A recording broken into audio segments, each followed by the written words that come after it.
When I was a kid, I used to think my dad was just really strict because he cared about me.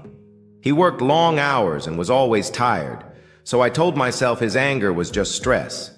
I was terrible at math. No matter how hard I tried, numbers just didn't make sense to me. Every time a report card came home, my stomach would twist into knots. My dad would sit me at the dining table with my books spread out and tell me we weren't moving until I got it. At first, it seemed normal.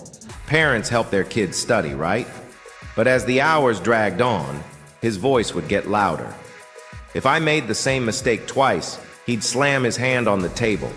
I remember flinching every time, but I convinced myself it was my fault for being slow. Sometimes, when I couldn't stop crying, he'd grab my face with both hands and force me to look at him. He'd squeeze my cheeks hard and say, "Stop crying. Focus." I couldn't speak properly because of how tight his grip was, but I thought he was just trying to make me pay attention. I told myself, he wants me to succeed. That's why he's doing this. After a while, I learned something strange.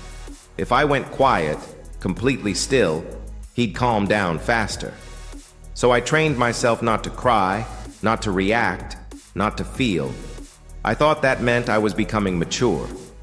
Years later, as an adult, I watched my own child struggle with homework.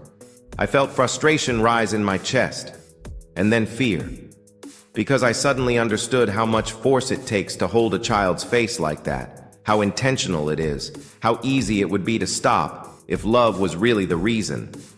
That's when it hit me. My dad wasn't teaching me discipline. He was teaching me to disappear so his anger could settle. And the quiet I learned as a child, it followed me into adulthood.